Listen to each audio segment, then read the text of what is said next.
जय हिंद साथियों, मेरा नाम चेतन असाटी है और मैं विगत कुछ वर्षों से सरकारी नौकरी की तैयारी कर रहा हूं।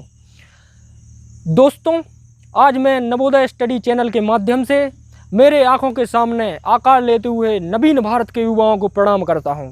मैं अपनी बात एक दुष्यंत कुमार के एक शेर से शुरू करना चाहता हूं, जो उन्होंने सन 1977 में आपातकाल के दौरान देश की महियसी और मेधावी प्रधानमंत्री श्रीमती इंदिरा गांधी के लिए कहा था।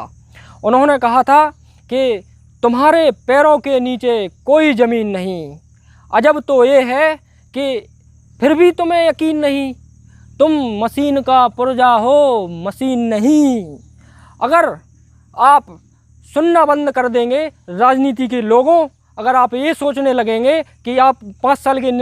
साल के लिए निर्वाचित हो गए हैं, अब हमें सुनना नहीं है, तो मैं देश के युवाओं से अपील करता हूं कि देश के युवाओं से और शिक्षा जगत के लोगों से, धर्म जगत के लोगों से, आध्यात्म जगत के लोगों से अपील करता हूं कि आपको अपना असहमति का हाथ उठाना पड़ेगा। ये सरकारें आती जाती रहेंगी, इनके सर के ताज बदलते रहेंगे, इनके चेहरे बदलते रहेंगे, लेकिन हमको अपने हक की लड़ाई स्वयं लड़नी पड़ेगी। आज से कुछ दिन पहले मध्य प्रदेश के चंबल क्षेत्र के एक शिक्षक अवधेश भदौरिया जी, जो यूट्यूब पे बच्चों को पढ़ाते हैं, वो मध्य प्रदेश के गृह मंत्री के पास कुछ युवाओं के साथ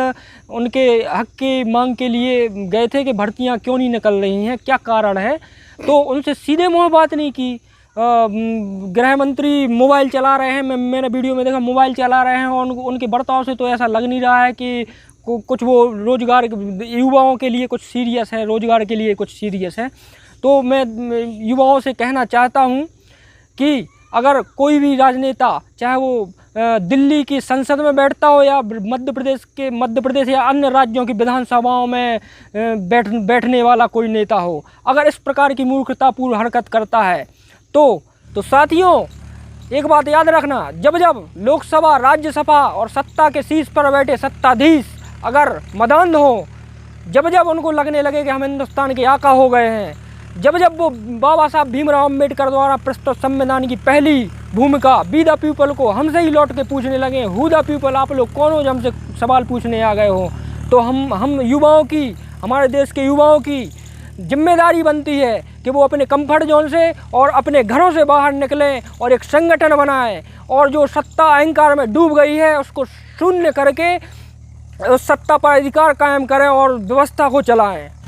मेरे साथियों, ये समय एकता का है, एक साथ रहने का है, अपने हक की लड़ाई लड़ने का वक्त है। अगर आप अपने हक की लड़ाई नहीं लड़ेंगे तो ये देश लुट जाएगा, आपको आपका हक नहीं मिल पाएगा। आप ये देखिए कि दिन भर रोटी पर, बोटी पर और कुतिया पर लड़ने वाले कुत्ते भी अगर रात को गली में अगर कोई चोर घुसता है तो एक सुर में बोलते हैं। तो हम तो महाराणा प्रताप, पृथ्वीराज चौहान के वंशज हैं, हम एक आवाज़ में नहीं बोल सकते क्या? दोस्तों, अगर हमने अपने हक के लिए कुछ समय के लिए एक साथ खड़े हो गए, सभी लोग एक साथ एक आवाज़ में सरकार का विरोध, सरकार के प्रति खड़े हो गए कि हमारा हक दो, तो आने वाले 100 वर्षों तक हमें अपने हक के लिए नहीं लड़ना पड़ेगा। तो साथियों, मेरी अपील है कि आप सभी लोग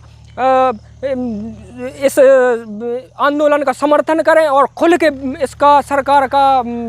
के प्रति आपको जो गलत लगता है उसकी असहमति जताएं। धन्यवाद।